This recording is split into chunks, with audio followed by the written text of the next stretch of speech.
I'm on a walk and decided I would go ahead and start my reading vlog for this week.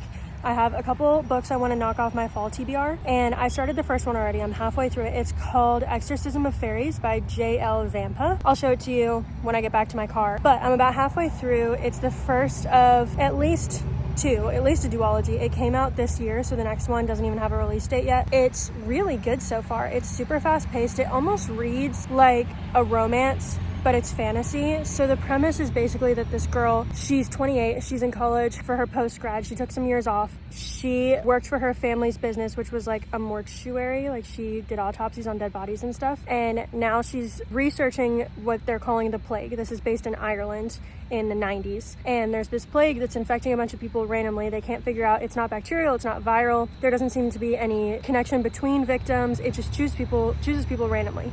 And she loses her funding for the school, so she has to work under one of the professors who's the professor of dead body studies, and he's also researching it, so they're teaming up to research, and there's a romance between them. There's like weird stuff with the bodies that keeps happening, like if the body has sat long enough, there's like a plant that will sprout out of its heart, and they're trying to figure out, because her major's in botany, and they're teaming up to try and figure out what's going on with the plague, and there's a bunch of secrets that get uncovered, and the school doesn't want it to get out, and so they're fighting against like the school and trying to find out what's going on. So it's really good. I'm halfway through it, like I said. I'm gonna try and read some more today, and I'll let you know when I finish.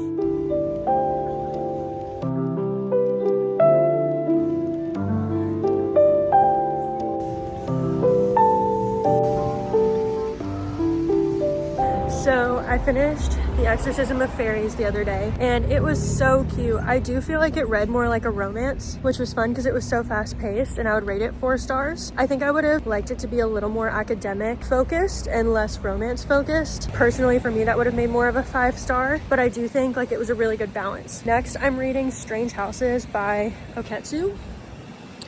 It's a like murder thriller. It's really short. It's originally written in Japanese and was translated into English. The author is like a journalist, and he stumbles upon this weird floor plan for a house that him and his friend think was used as a murder house. And so the story is them trying to figure out who the family is and what happened. So I'll let you know when I finish.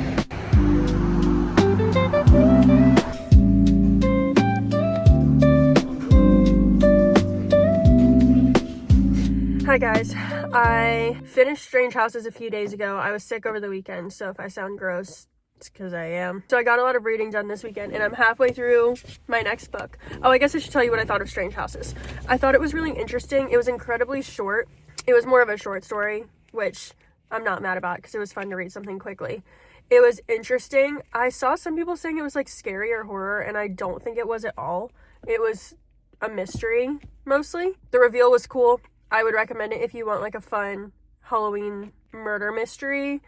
My next book that I'm halfway through already is Vicious by V.E. Schwab. I'm very excited about this. The only other V.E. Schwab book I've read is The Invisible Life of Addie LaRue, and I really liked it. I really like V.E. Schwab's writing. I'd heard a couple people say that Vicious was really dark, and they weren't sure if like they would keep reading V.E. Schwab because it was so dark.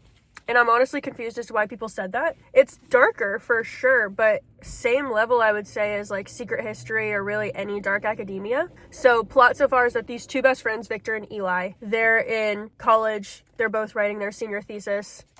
Victor's the main character. He was going to write his on adrenaline effects. Eli wants to write a thesis on extraordinary or EO people because he's convinced that they exist and he wants to figure out how to create them. And they kind of narrow it down together that between a mix of adrenaline and a near-death experience and a strong will to live, that if you die and come back, that you could be given an ability. So they both experiment it, and it works for both of them. And so it's jump cutting between 10 years ago in the college when they were figuring this out, and now present day Victor was in prison, and we have an idea of how it was Eli's fault. He's trying to get revenge on Eli. It's cutting back and forth in timeline, and it's very fast-paced. It's very interesting. Yes, it's got a dark theme because it's like science experiments and near-death experiences and all that, but I don't think it's like overly dark in the slightest, and I'm very much enjoying it. So I'm halfway through. I'm gonna keep reading. I'm in a town called Leaper's Fork in Middle Tennessee right now because it's the first weekend of November, and that's when all the leaves are at its peak. It's a little foggy out this morning, so I'm kind of waiting for fog to dissipate. I wanted to show you what like peak fall in Tennessee looks like. So I'm going to show you some clips around Leapers Fork. And if you ever make a trip to Middle Tennessee, first weekend of November, like Halloween weekend, is the best weekend to come. You have to do Franklin and Leapers Fork are like the best places to see for leaves. And there's Natchez Trace Parkway, which is a massive road. It goes all the way out to like Mississippi. There's a bridge over near Leapers Fork and an overlook that I'll show you today because I always go look at it this weekend every year because it's just like the trees are insane and the view is gorgeous. So I'll show you that.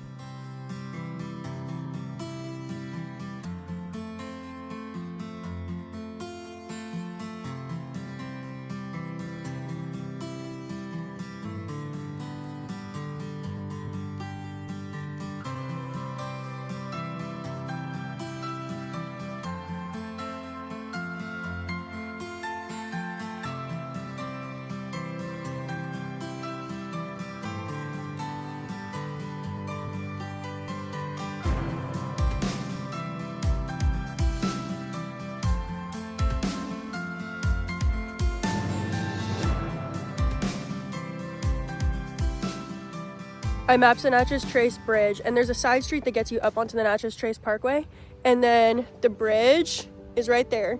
In the last couple years, they've put up that fence because people can't be trusted to not go over the fence. Over, like to the side, there's a parking lot on one side of the bridge, and that's where I always park.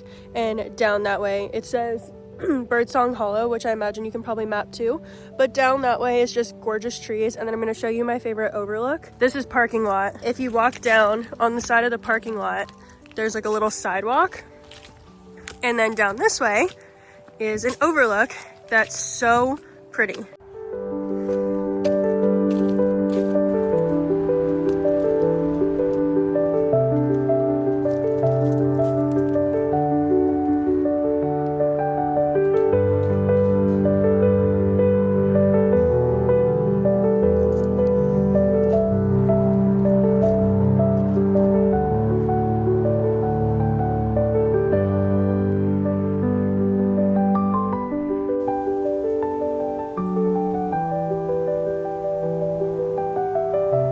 Hey guys, so I finished Vicious last night. It's early in the morning and I wanted to film this clip and finish up the video, but it was really good. I had to like stop reading it halfway through because I had to read some other things for a book club.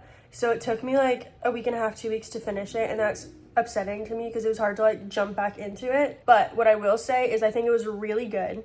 I've heard some criticism that it was really dark, and I did not feel like it was any darker than like Six of Crows, or honestly even like The Naturals by Lynn Barnes, Jennifer Lynn Barnes. Like, it did not feel overly dark. I will say I've heard some criticism on it. I was looking on Goodreads, and some people that are Christians were saying that they felt like the book portrayed people who believe in God in a negative light, and I would disagree with that. As a Christian, I did not feel that way at all, and that's something I'm obviously sensitive to if people are bashing Christians. But the main character, like one of the guys, his reason for doing everything was because he felt like God told him to, that like he was this hero that God has raised up to then rid the world of bad people. And he was justifying all of his acts as if some higher power was telling him to, which is clearly not actual God.